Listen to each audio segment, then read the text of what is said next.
I couldn't even count the number of people that have declared being awake to me. Couldn't do it. People are very easily controlled. All they have to do is create a new subcategory of personalities. Right now you have the jocks, you have the rednecks, you have the goth, you have the preppies, you have the business people and the whatever. Now they have the awake people.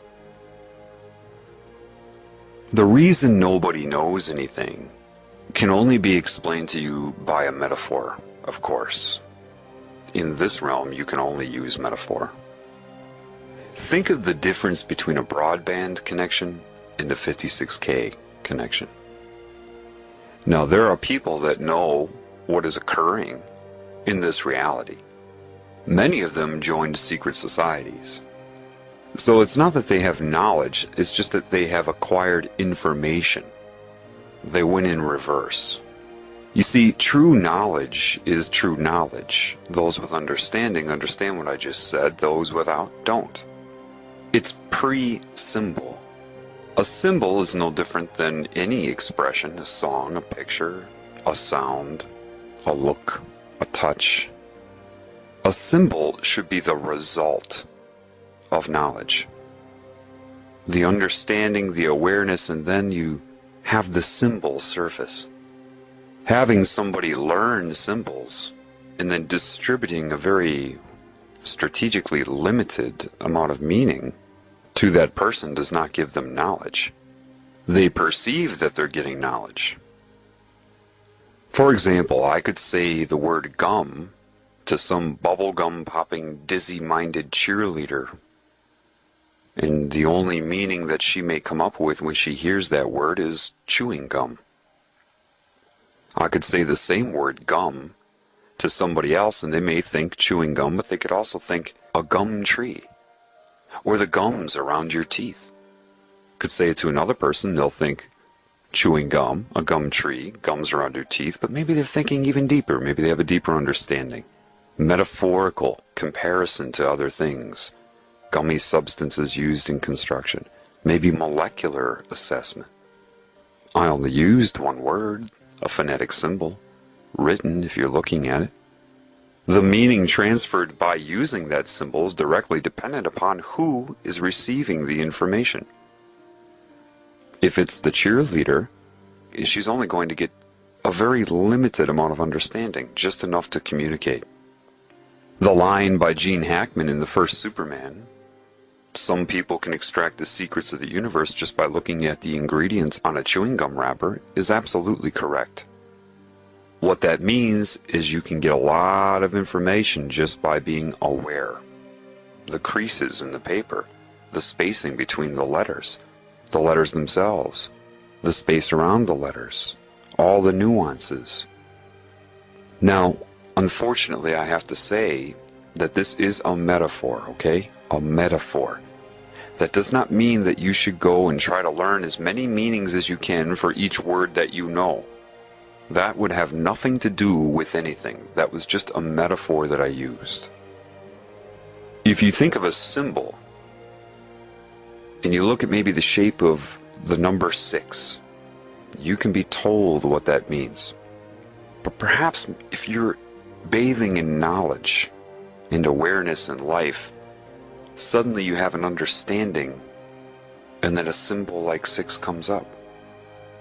Maybe you think of getting caught in a tumor and you come in but you can't get out and you're caught in a vortex, a circular cyclic existence. Getting in, not getting out. Something like that, you know. What they do to you early is they show you all the symbols and tell you what they mean. And they don't tell you completely what they mean, of course. They tell you what they want you to think they mean. Why? Because what is the true purpose of being? If you're not extracting meaning from your path, from your experience, deriving meaning from it, and creating expression, the expression would always be the symbolic. A picture, a touch, a kiss, anything, an image, right?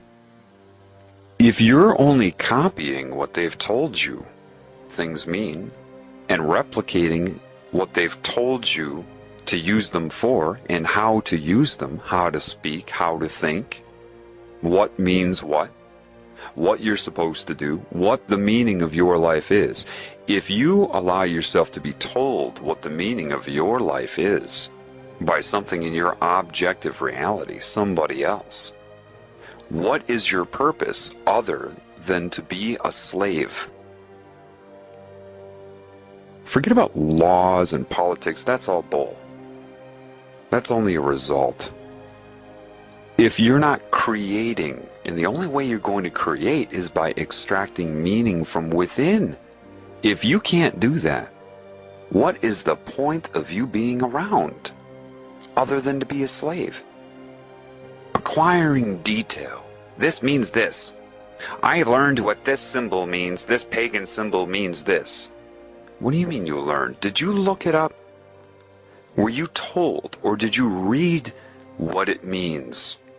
Or did you sit there by a lake and think about life as a whole and what's happening, and the symbol came up and you're like, oh my gosh.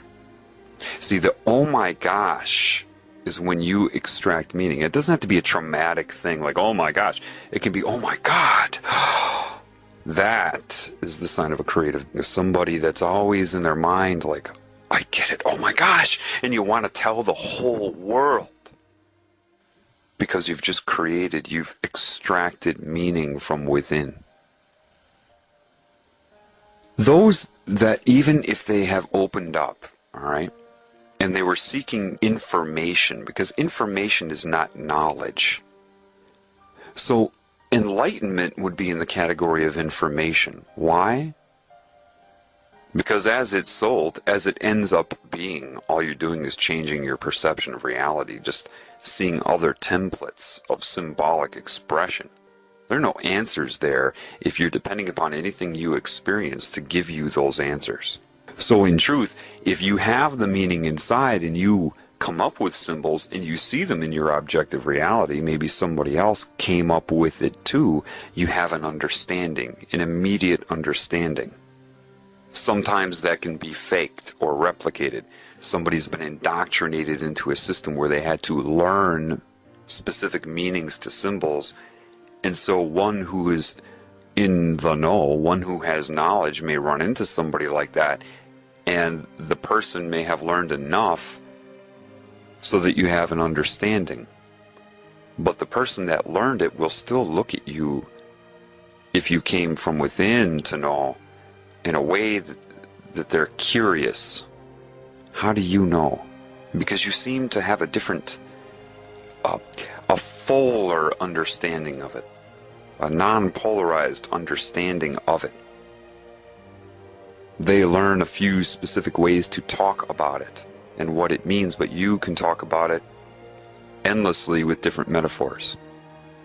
What's the difference? Well, what's the difference between reading a book and memorizing somebody else's conclusions and extracting meaning and coming to your own? It's like the difference between a muffin top and a muffin. They've got you all eating up muffin tops, but you don't have the knowledge underneath. Is that a permanent thing? Absolutely not. The reason you don't know anything is because many people that do have knowledge, even if they wanted to tell you, it's like they are on a broadband connection and you're on 56K. There is so much information, and unfortunately, as it is right now, the general population has no idea. They look at a symbol, maybe they're taught a symbol. Either they really don't have any understanding of it, or it's a very limited understanding. If you have knowledge inside of you, you could sit there and talk about that one symbol all day. There's more than one meaning attached to symbols. Like I told you, a deer in the woods can mean more than one thing by stomping their hoof. If you seek the symbol, the muffin top, you will never have the whole muffin. And this is what people do when they try to seek videos and books and all. They're looking for muffin tops. They're looking for the end result. Therefore, you are dependent upon the meaning that is given to you. So somebody in the know, if they're talking to somebody that isn't in the know, it can be very difficult. Why? Well, a very naive thing to say, or if somebody's trying to manipulate you, control your mind, they'll say this: the truth is an easy thing to say. And anybody who speaks for a long time to you, they're trying to manipulate you. Now that's a very naive thing to say. Yes, somebody who depends upon a lot of words, really trying to control what you're thinking, could very well be trying to manipulate you. But if you depend upon length of speech, and that's where your perception lies, you wouldn't be able to tell anyway. If someone's trying to manipulate you, you should pick up on that within seconds, regardless of what they're saying. The truth is something easy to say. If one person in the know is speaking to another person in the know, in other words, you've both reached the same conclusions and you know it. You know when other people know. You just do. That's why they don't say anything other than that. You know when other people know. And you say, well, that's ambiguous. And that's ambiguous to you. But that is a symbol. To say that sentence, you know when other people know, that is a symbol. And those who have come to the conclusion on their own understand the full meaning of that. Those who may have heard that from some philosopher, and they were told that that philosopher was brilliant, so they decided to dwell upon things the philosopher said.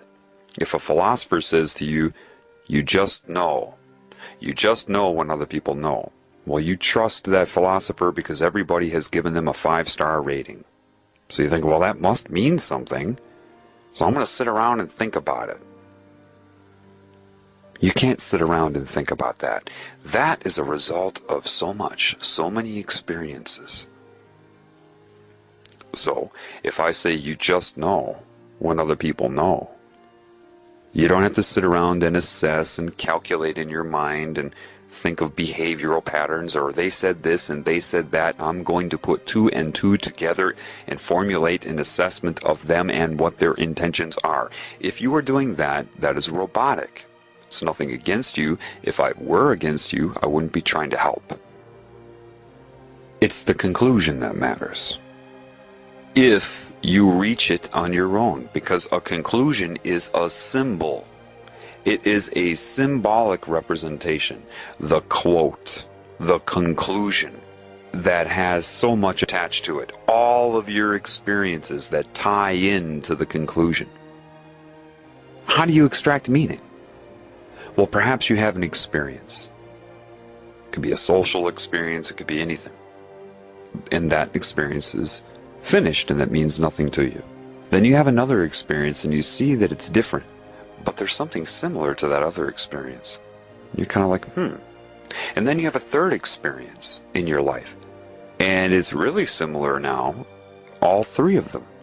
Then you have a fourth experience that solidifies the similarity and prompts a question. It is the fourth experience that prompted you to ask the question, but it required the other 3 preceding it. The fourth experience, if it were isolated in and of itself, would never have prompted it. You needed all 4 experiences. So now you have the question. And maybe you have a whole other series of experiences that are happening so that you can extract meaning to address the question. And maybe after all of that, you come to a conclusion. And now that conclusion propels you in your advancement of understanding and extracting meaning in your life, and you start a whole other series of experiences.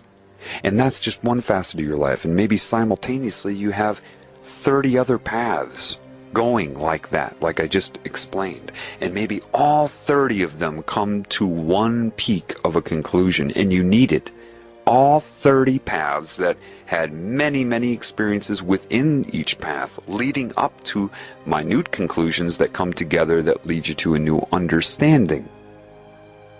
That takes time, it takes attentiveness, and the desire to have meaning, to have purpose.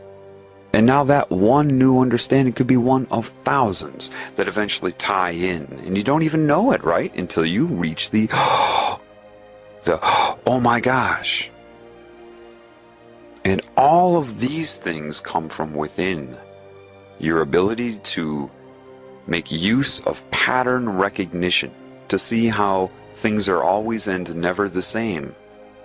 What do they have in common? Did you get out there and experience people of different cultures? Were you too busy trying to project your culture onto them and see what they would say? Or were you trying to figure out what you had in common? I did that my whole life. In the moment of doing it, I didn't really necessarily know why I was motivated to do it. My spirit did, but my conscious mind didn't. Your spirit will lay breadcrumbs for you throughout your entire life or path. So if you come to an understanding, and then several understandings, and you know how much is involved with it, you can tell other people the details of your path, but that isn't their path. And if they try to memorize the details of your path, they're pulled off of their path. This is why I have been really careful not to give too much information about my path. People always ask me, tell me how this all began. And the details of my path are irrelevant. The understanding is the important thing. The conclusions I reach.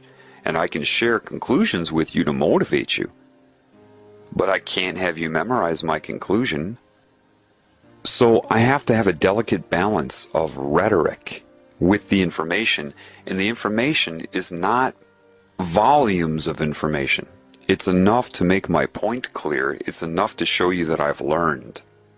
But I don't want you to memorize the details of my life. One who really cares for you will be attentive to that. And the idea of indoctrinating somebody with an oath is absolute evil. Why? Because they're declaring they do not want you to be a creative being and extract your own meaning. You will go through steps in which they will spoon feed you meaning. And because it's more meaning than you had before, more knowledge, you're really impressed by it. You think you're actually getting something. You think that you're being empowered. When they know that by keeping you from being able to extract meaning on your own, they've got complete control over you. They have pulled you off of your path. But if they did that successfully, you would never even have thought of that, now would you? Because you won't extract your own meaning, you see? Nevertheless, somebody with a lot of knowledge, if they're on a broadband connection and they're speaking to somebody in a 56K connection, it's anything but easy to tell the truth. Like I said before, one in the know can say the truth very easily to another in the know. If one in the know is speaking to an individual that is not in the know, saying the truth is anything but easy. Why? Because of what you know of the enormous gaps that they have. That you cannot just say the truth because they'll understand the words with the limited understanding they have in their concept building by society. But they would need to go through so much. And you know that they don't believe that. Telling them that makes no sense to them. They say, the truth is simple, you should be able to give me a simple answer. And then what happens is the people that have knowledge get very frustrated. The very moment you interrupt them or cut off what they're saying to you when they have to extend great patience to try to tell you the truth, and you cut them off and want to give them your opinion, or you tell them that you agree with them or disagree, to somebody in the know, when they're speaking to somebody that is not in the know, when the person that is not in the know says that they agree or disagree, both of those things are offensive. Because they know you should just have your mouth shut and take in what they're saying, and a lot of what they're saying will be rhetoric. But I talk to people like this all the time. They completely ignore the rhetoric. I'll use rhetoric, that if they had wisdom, they would understand at least, okay, there's something with this, and they blow it off. They go, yeah, but anyway, and then I blow them off. And they have no idea why I blew them off. Or people will just bombard me with questions. Questions that are what you call loaded. Anybody in the know would say that's a loaded question, because you lack so much just in the fact that you're asking those questions shows how much you don't know. And you ask them in a very naive way. It's not your fault, but you expect a simple answer. People will go up to somebody with knowledge that has required an entire lifetime of attentive awareness to their experiences, detailed and disciplined effort to extract meaning from your life, and they ask you a simple question and expect somehow that you are going to be able to transfer a lifetime of understanding in 2 or 3 paragraphs. They truly do. They do expect that, otherwise they wouldn't ask the question. So you have this huge gap between those who are in the know and those who are not in the know. Those who are not in the know do not know they're not in the know because of how they have been taught to think. They have been incorrectly instructed in their thinking process itself. They have been taught to look outside of themselves for answers. They have been misinformed about what answers are because they've spent their whole life having the meaning spoon-fed to them. They think that's how it works, so you ask a question and somebody can spoon-feed you the answer. And because you lack any meaning or an understanding, you don't understand why that answer is wrong, limited, or even misleading you. You can't. Based upon that, based upon how you've been instructed to think. So a lot of people that have knowledge, when they interact with the average person, they get very, very frustrated. Very. They'll just look at you. All they can do is look at you because they can't say anything to you. You would not be able to extract meaning from what they say. They said gum, all you would do is hear chewing gum. And they're thinking 500 different meanings to gum, all leading up to a point of conclusion. If you lack that, it's a waste of time to tell you anything. This is why, when you hear someone tell you that you cannot be told the truth, this is why. So they'll look at you and they'll have that look. And those in the know understand that look. It's a look that says, you know so little. You know absolutely nothing and don't know it. To tell you what I know, I would need 500 mouths and have to be able to speak 500 different sentences simultaneously, all at the same time, to express what I know, and you would have to be able to interpret 500 simultaneous sentences flowing at you at once. That's what that look says.